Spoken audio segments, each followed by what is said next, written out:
Hello everyone, ICT virtual classes में मैं योगेश केमनी आपका स्वागत करता हूं। तो जैसा कि आप जानते हैं, हम लोग साइंस के यानी कि 2023 का पेपर सॉल्व कर रहे हैं और 2023 के एग्जाम में फिजिक्स हमारे पास क्या क्या आई है हम उस पर डिस्कशन कर रहे थे। तो जैसे कि आप जानते हैं, जब आपके पास एग्जामिनेशन पेपर आएगा तो आपको सभी को पता होना चाहिए 80 मार्क्स का यानी कि एग्जाम होगा। टोटल 80 मार्क्स का पेपर होगा, 3 घंटे आपको मिलेंगे और टोटल 30 क्वेश्चन हमारे पास है। सारे क्वेश्चन करने बहुत कंपलसरी इंपॉर्टेंट है। नेक्स्ट कह रहा है, प्रश्नों हेतु निर्धारित अंक के उनके सम्मुख अंकित है, यानी कि जितने भी मार्क्स अलॉटेड हैं वो सारे के सारे क्वेश्चंस के सामने लिखे गए हैं। तो आपको ध्यान से देखना है कि कौन सा क्वेश्चन कितने नंबर का है, देन उसके अकॉर्डिंग उस क्वेश्चन को आंसर करना है। ऐसा नहीं कि आप 1 नंबर के क्वेश्चन के अंदर बहुत सारा आंसर लिख के आ गए और 5 नंबर पे आपने एक ही लाइन लिखी है, ठीक है, या 4 नंबर वाले क्वेश्चन पे एक ही लाइन लिखी है। तो इस तरीके से आपको प्रिपेयर होना है कि क्वेश्चन के हिसाब से हम आंसर देंगे। नेक्स्ट हमसे बोला है, प्रत्येक प्रश्न को ध्यानपूर्वक पढ़े तथा समुच्च उत्तर दीजिए, यानी कि क्वेश्चन को पढ़ना है and answer to the point. आपको बहुत ज्यादा चीजें नहीं बतानी, आपको टू द पॉइंट चीजें यहाँ पर डिफाइन करनी है। प्रश्न संख्या 1 बहुविकल्पीय प्रश्न है। इस प्रश्न में प्रत्येक खंड में उत्तर में 4 विकल्प दिए गए हैं। सही विकल्प उत्तर पुस्तिका में लिखिए। प्रश्न संख्या 2 से 9 तक निश्चित उत्तरीय प्रश्न है, यानी कि क्वेश्चन नंबर 1 हमारे पास मल्टीपल चॉइस क्वेश्चन है।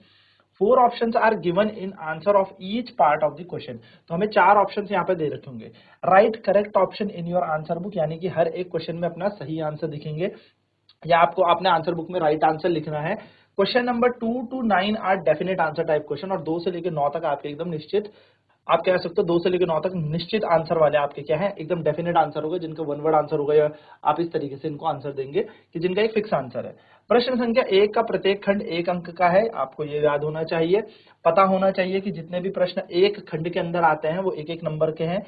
प्रश्न संख्या 2 से 9 तक 1 अंक के प्रश्न है। 2 से लेकर 9 तक जो क्वेश्चंस होंगे वो भी 1-1 नंबर के होंगे। प्रश्न संख्या 10 से 15 तक के 2 अंक के प्रश्न है कि 10 to 15 वाले जो क्वेश्चन है वो 2 नंबर के हैं। प्रश्न संख्या 16 से 23 तक 3 अंक के प्रश्न है, यानी कि 16 से 23 तक जब आप क्वेश्चन सॉल्व करेंगे तो उनके 3 नंबर आपको मिलेंगे।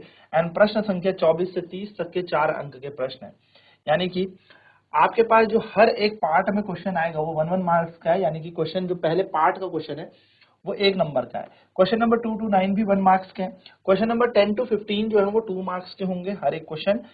16 to 23 3 मार्क्स का आपका होगा, और क्वेश्चन नंबर 24 से 30 4 नंबर के क्वेश्चन है। तो इस प्रश्न पत्र में समग्र पर कोई विकल्प नहीं है, तथापि कतिपय प्रश्नों में आंतरिक विकल्प प्रदान किए गए हैं। ऐसे प्रश्नों में केवल एक विकल्प का ही उत्तर दीजिए।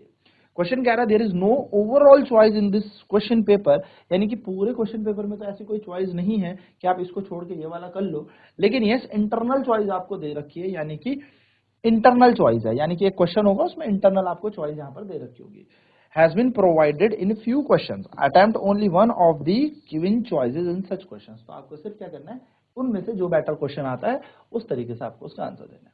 तो हम काफी यहाँ पर वन वर्ड वाले क्वेश्चन कर चुके थे, फटाफट से रिकॉल कर लेते हैं हमने क्या क्या फिजिक्स पे क्वेश्चन कर लिए थे। तो हमने यहाँ पर देख लिया था सबसे पहले कि मानव नेत्र का कौन सा हिस्सा प्रतिबिंब बनाता है। तो मानव नेत्र यानी कि ह्यूमन आई में हम जानते हैं कि रेटिना यानी कि दृष्टि पटल पे यहाँ पर क्या बनती है, इमेज बनती है। तो human I forms the image of an object at its retina.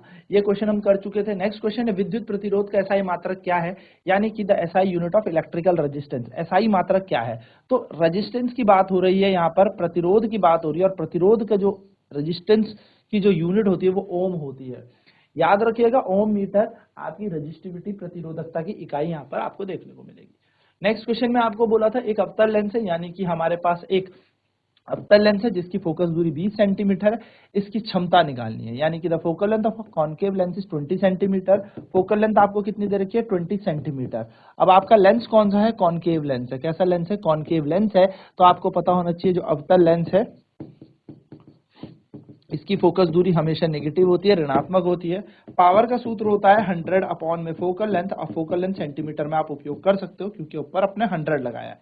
तो यह आ जाएगा माइनस का 100/20, क्योंकि ये 20 माइनस का था ऊपर चला जाएगा, तो माइनस का 5 डायोप्टर आपकी इसकी फोकल लेंथ बन जाएगी, तो ये पावर बन जाएगी। तो ये आपका इसका राइट आंसर होना है।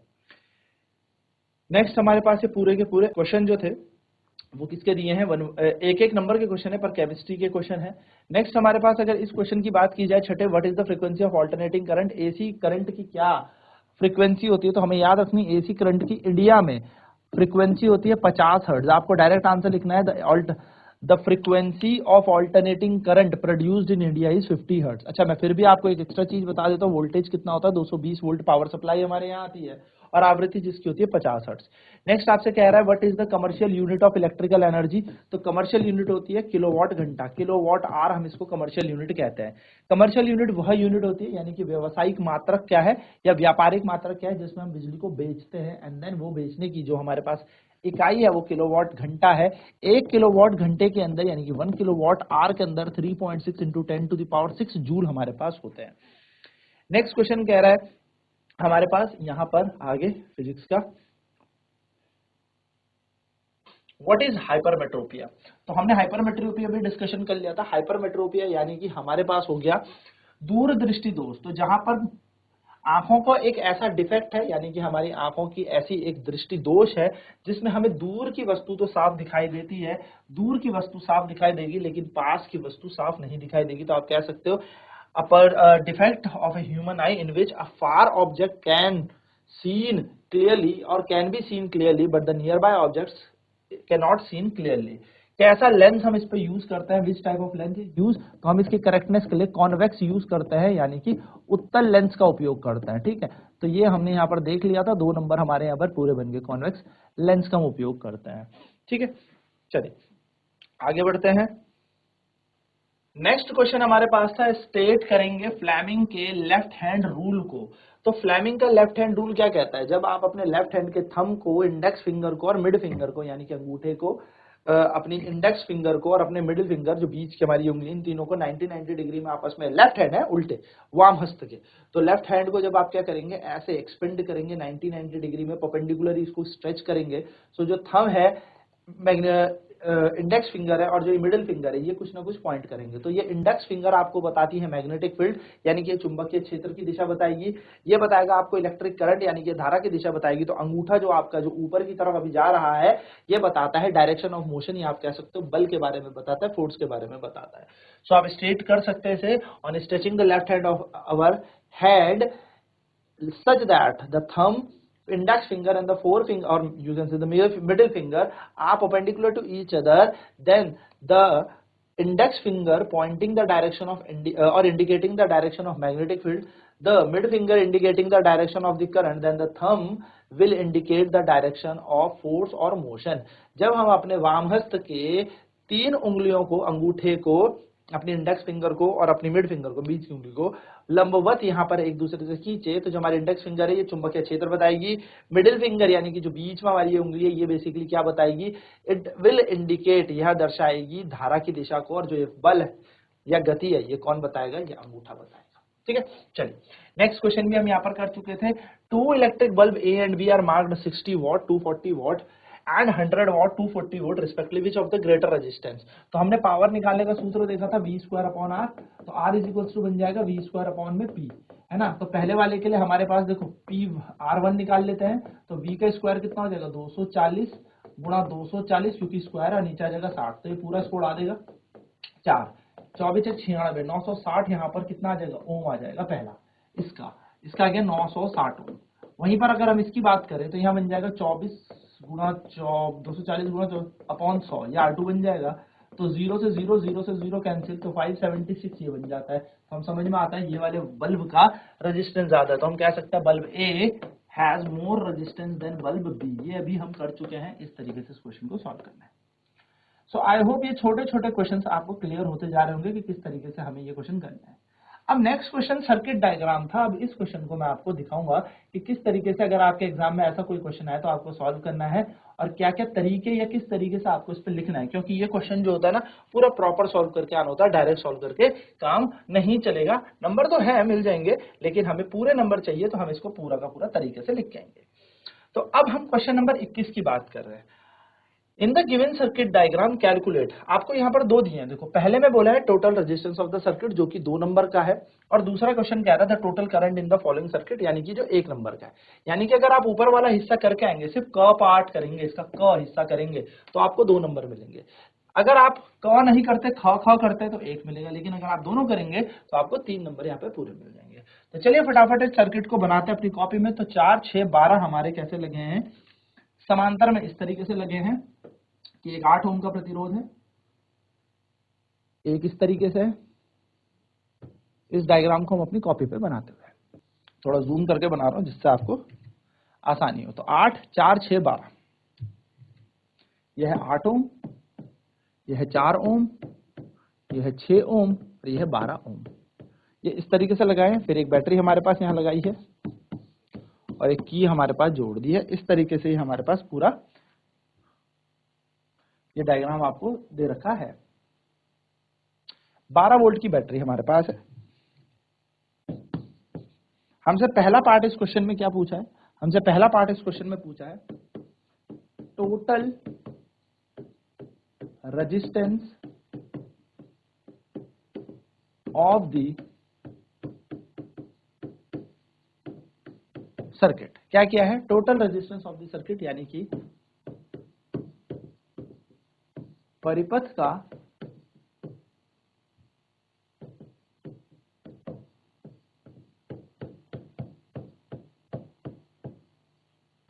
कुल प्रतिरोध।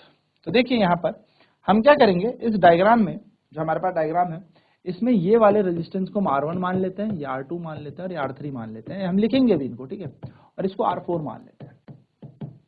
तो हम पहले देख लेते हैं 4 6 12 यही दिया है, 4 6 12 बिल्कुल ये दिया है। तो देखिए हम यहाँ पे क्या कहेंगे, हम कहेंगे लेट, सॉल्यूशन करते हैं हम, ठीक है, let R1 equal to 4 ohm, R2 equal to 6 ohm and R3 equal to 4 से 12 ओम। इस तरीके से हमें दे रखा है, ठीक, 4 6 12 एंड R4 इक्वल टू 8 ओम। ठीक है, तो आपने क्या कहा, माना R1 बराबर 4 ओम, R2 बराबर 6 ओम, R3 बराबर 12 ओम और R4 बराबर 8 ओम है। अब यहां पर हमें क्या बोला, हमें यहां पर बोला अकॉर्डिंग टू डायग्राम, हमें डायग्राम दिख रहा है, तो अकॉर्डिंग टू डायग्राम यानी कि चित्र या आरेख के अनुसार, चित्र या आरेख के अनुसार R1 R2 and R3 are connected in parallel। R1 R2 R3 कैसे लगे हैं? समांतर क्रम में लगे हैं।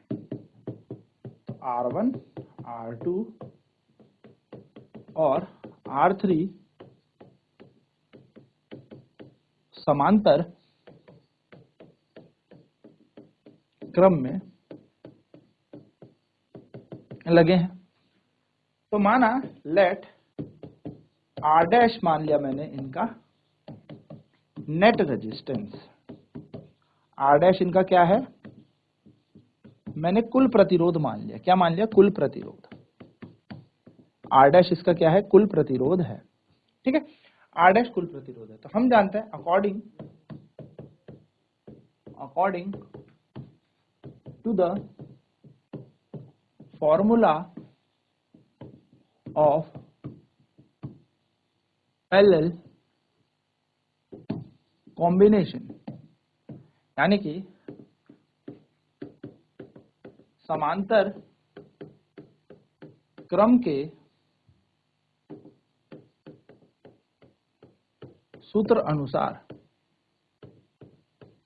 समांतर क्रम के सूत्र अनुसार हमें पता है 1/r डैश जो होगा वो 1/r1 plus 1/r2 plus 1/r3 के बराबर होगा।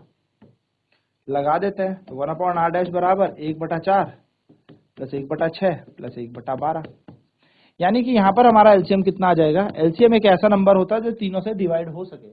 तो 4 से 4 3 12, 6 से 6 दूनी 12 और 12 से 12 एकम 12। तो ये बन जाएगा 3 और 2 5, 6/12। यानी कि अगर मैं बात करूं तो 1/r डैश बराबर आ जाएगा 6/12, जिसको हम सॉल्व करेंगे तो 1/2, यानी कि r डैश का मान कितना आ जाएगा? 2 ओम। ये r डैश हमारे पास आ गया। तो r डैश कितना आ गया? 2 ओम। नाउ अगेन, अब अगर आप इसको ध्यान से देखेंगे तो आप देखेंगे ये R4 है और इन तीनों को सॉल्व करके हमारे पास कितना आया? ये डायग्राम कुछ इस तरीके से बन चुका है। ये है R डैश जो कि 2 ओम हमने लिख ही दिया, और ये है R4 जो कि 8 ओम हमें क्वेश्चन के हिसाब से दिया है। अब हम बोलेंगे R dash and R4 are connected in series, यानी कि R डैश और R4 श्रेणी क्रम में लगे हैं। तो अगर ये श्रेणी क्रम में लगे हैं तो हम कहेंगे let R be the net resistance, क्योंकि अब तो पूरा परिपथ खत्म हो गया तो ऑफ सर्किट, यही हमें निकालना है। यानी कि माना R पूरे परिपथ का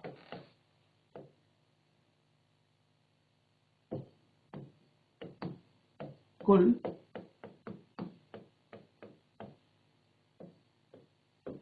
प्रतिरोध है। ठीक, तो according to the series formula या according to the formula of series combination, श्रेणी क्रम के सूत्र अनुसार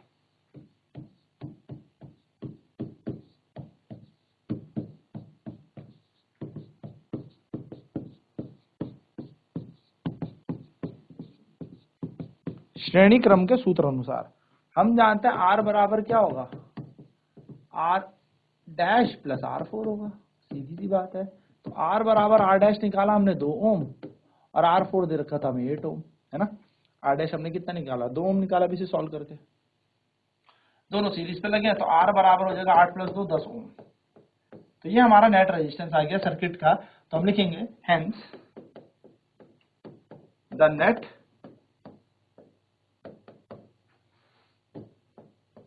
resistance of the circuit is 10 ohm, यानी कि परिपथ का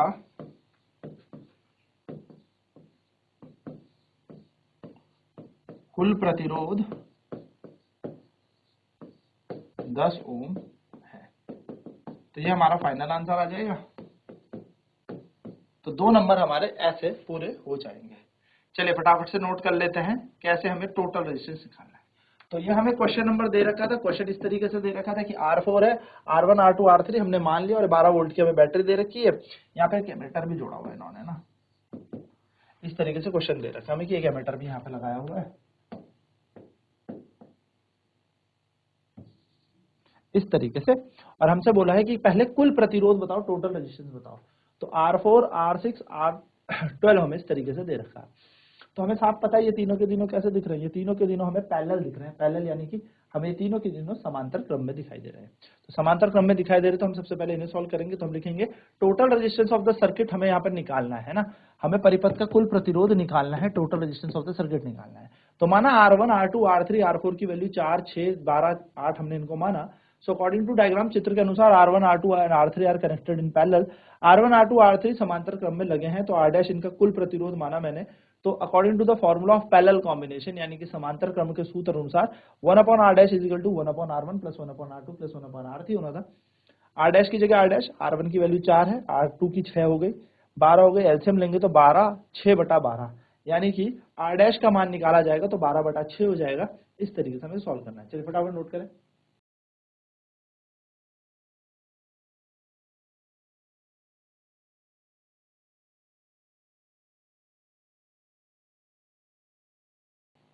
तो यहाँ से हमने R डैश का मान निकाल लिया 2 ओम। अब हमें यहाँ पे पता है कि R4 तो दे ही रखा 8 और R डैश का मान 2 ओम है।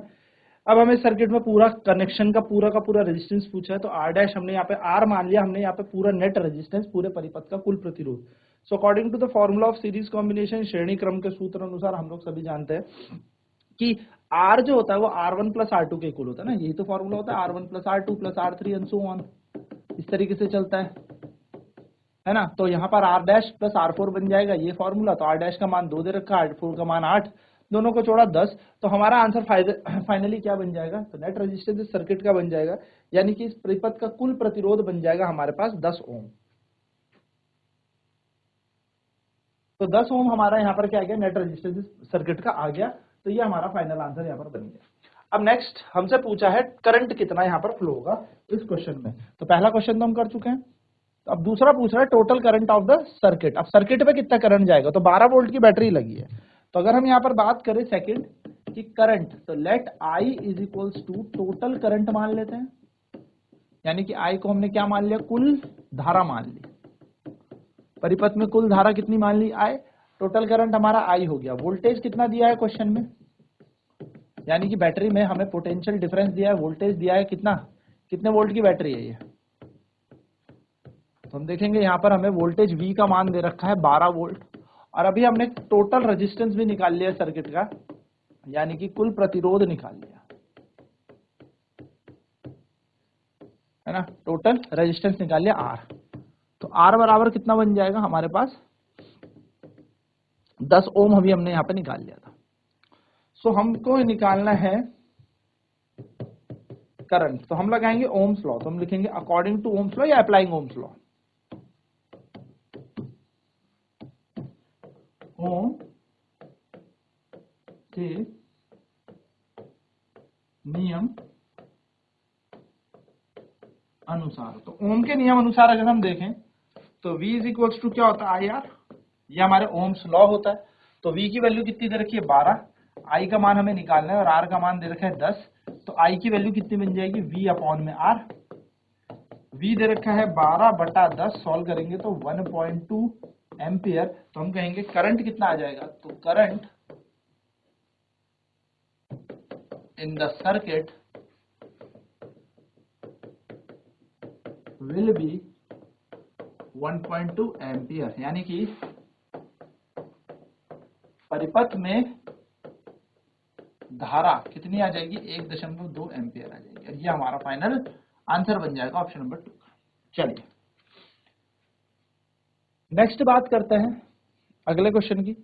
अगला क्वेश्चन क्या दिया है हमें, हमने सॉल्व कर लिया ये वाला। नेक्स्ट हमें यहाँ पे दिया है what is meant by spectrum of light, which colour of spectrum deviates the most and which of the least. हमसे पूछा है क्वेश्चन नंबर 22 का क कि स्पेक्ट्रम ऑफ लाइट से हम क्या जानते हैं, यानी कि स्पेक्ट्रम क्या होता है। तो देखिए स्पेक्ट्रम की बात करें, आंसर 22 की अगर हम बात करें तो स्पेक्ट्रम क्या होता है, तो हम कहेंगे the band of 7 colours, band of 7 colours is called spectrum of light.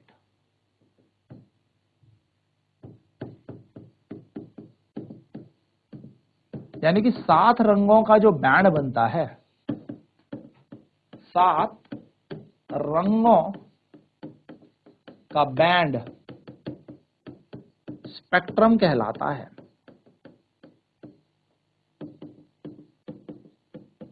हालांकि वैसे तो ये इंक्रीजिंग और डिक्रीजिंग ऑर्डर में वेवलेंथ का अरेंजमेंट होता है, पर ये स्पेक्ट्रम कहलाता है। हम यहां पर लिख के भी आएंगे विबग्योर। तो ये 7 रंग कलर का जो सबसे ज्यादा हमें बैंड देखने को मिलेगा, यही हमारा क्या कहलाएगा स्पेक्ट्रम।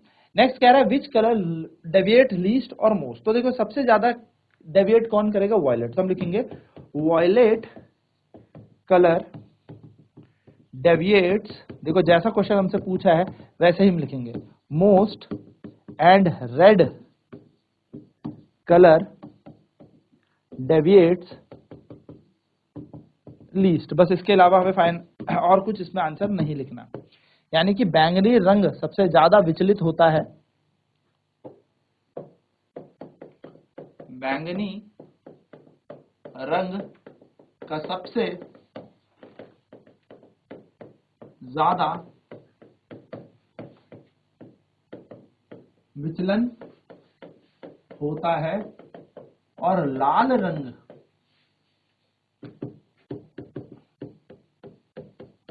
का विचलन सबसे कम होता है। आप चाहें तो एक छोटा सा डायग्राम ऐसे प्रिज्म का बनाएं,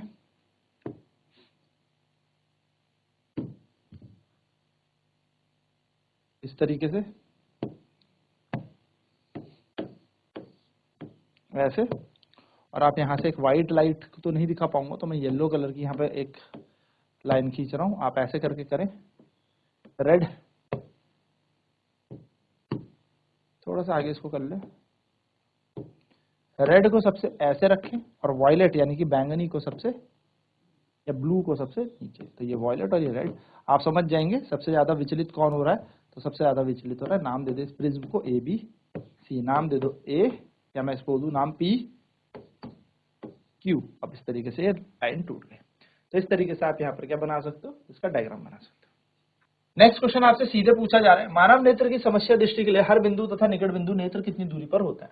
सो व्हाट इज द, देखो ये दो क्वेश्चन, 2 नंबर का ये और 1 नंबर का ये, तो हमें सिर्फ वैल्यूज लिख के आनी है, ज्यादा कुछ लिख के नहीं आना। तो ये हमारा क्वेश्चन हो गया। वो कह रहा है मानव नेत्र की समस्या सामान्य दृष्टि के लिए हर बिंदु, दूर बिंदु तथा निकट बिंदु नेत्र से कितनी दूर पर होता है। What is the far point और near point of human eye. तो याद रखना नॉर्मल विजन के लिए नियर पॉइंट जो निकट बिंदु होता है वो 25 सेंटीमीटर होता है, 25 सेंटीमीटर, और फार पॉइंट होता है इन्फिनिटी। आप दूर तक देख लोगे कहां, अनंत तक, इन्फिनिटी अनंत तक, अनंत तक आप देख सकते हो। तो यहां पर आएगा अनंत, तो अनंत तक आप देख सकते हो, ठीक है। तो ये छोटा सा हमारे पास यहाँ पर इन दोनों में ऑप्शन था, तो हमने फिजिक्स वाला कर लिया। आप अगर ये वाला बेटर नहीं आता तो आप दूसरा वाला क्वेश्चन इसमें कर सकते हो। सिंपल सी ये बात आपको ध्यान में रखनी है। तो आई होप ये क्वेश्चन पेपर क्लियर होगा। अब यहाँ पर यही हमारा क्वेश्चन पेपर भी खत्म हो जाता है। नेक्स्ट क्लास में अब हम अगले पेपर एग्जाम का, यानी कि किसी और एग्जाम का क्वेश्चन अब हम उठाएंगे। ये 2023 का हमने पूरा पेपर सॉल्व कर लिया। तो आई होप ये चीजें क्लियर होंगी। हम नेक्स्ट क्लास में बात करेंगे 2024 के क्वेश्चन पेपर की। आज की क्लास में इतना ही। आईसीटी वर्चुअल क्लासेस में जुड़ने के लिए धन्यवाद। आपका दिन शुभ हो।